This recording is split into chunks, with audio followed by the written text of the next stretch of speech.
Sad, zašto sam ja stručnjak za muško-ženske odnose, ono, single ko ploča, razumeš? Nevodata i sve to, pa zato što je to trend u društvu.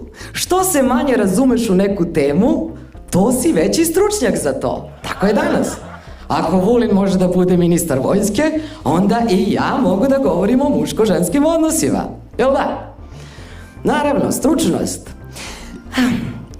A sad, što je moja situacija tako nezavidna kad su muško-ženski odnosi u pitanju? Pa ne znam, znači, opet to ide iz porodice, iz detinjstva. A ja kad sam bila mala, ja sam mislila da su pas i mačka muž i žena, jer se stalno svađaju. Kad sam bila mala, ja sam bila toliko zabluda da je to strašno. Recimo, kad sam ja bila klinka, bila je moderna pesma Lambada, se sećate?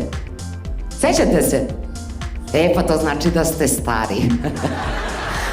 A bilo je, to je bio hit, ono, svi su mrdali zadnjicama, svi su pevali on čuvene reči, ko ne zna pesmu Lambada, Šiora, Lučifor, Kujundžija, Šoni Fišora, mislim, svi to znamo, tako.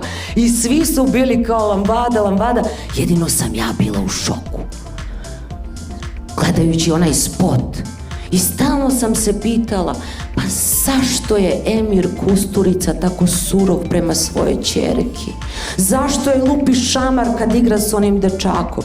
I nije majka mogla da me ubedi, ama sine, nije svaki čovek s masnom kosom Emir Kusturica, znaš kao, ma džabe. A možda i to što me majka zvala sine. Ne pomaže, brate, mislim, nisam ja operisala pol, ovo sve je to što tako sam od uvek, nego eto. A i ovo što je pričao Filip ima smisla, znaš, kao prvo sam bila bukvalista dobar deo detinjstva, onda dođem, koja mladost, kakva mladost, pa moju, znaš, ja sam pravo iz puberteta u klimaks, celu mladost mi pojela inflacija, znači, kad ja da budem mlada? A i malo sam nezgodan karakter. Ne, iskreno, ono, znaš, koliko sam zgodna, toliko sam nezgodna. Mislim, sve što sam mogla da dobijem na konto dugih nogu, izgubila sam zbog dugog jezika. Nezgodno, ne možeš meni da se udvaraš. Jedna koleginica mi kaže kao, vozila se nedavno taksijom, ima žena 50 godina, razumiješ? I kao taksista je pitao kao, šta studiraš? I rekao, ne znam kako to može biti kompliment, znaš, i kako ono jedino, znaš, kao pao si koju godinu, računam, meni tako nešto ne može da se desi. Kad ja u nekoj žurbi, u taksi, sednem, vozim je taksista jednog trenutka, okreće se, kaže, a šta mlada dama studira?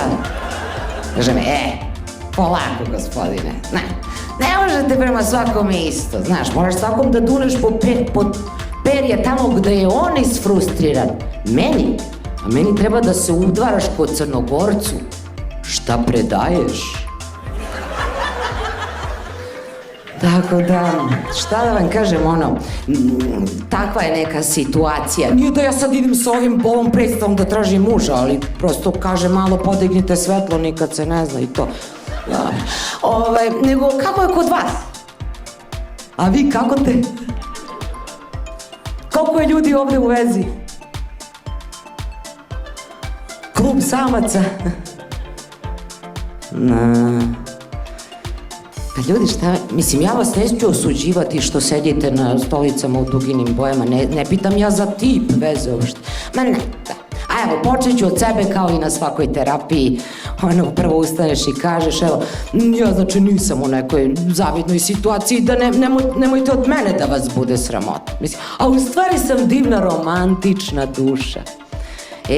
Mnoge moje veze su počinjale ono, znaš, kao romantična komedija, a završavale se kao obična komedija. I imam iskustvo zajedničkog života sa muškarcem, šta da kažem mlađim osobama ženskim koje to nemaju, pa lepo je, mislim, treba malo vremena da se zver navikne na kafe, znaš, ali kao, znaš, bezbednija si kad živiš s muškarcem, ono, ima ko da ubija komarce umesto tebe, znaš, ono, tako, ja sam živjela s jednim, stvarno, bio je divan, majke, ko Deda Mraz, znaš, uvek dolazio kući punih kesa i kao Deda Mraz uvek posle ponoći i tako, da. Ne znam, iskreno pokušavala sam, sad razmišljam, ima dosta devojaka u publici, neki savjet da dam, kao, bar da kažem koji su muškarci najgori. U stvari znam koji su najgori. Znate koji su najgori?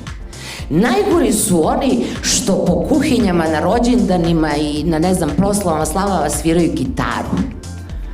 Znate te? Ono kao, ne daj se Ines, ne veruj mi noćas, ne naginji se kroz prozor. Ma mislim se, brini frajeru ti o sebi, znaš.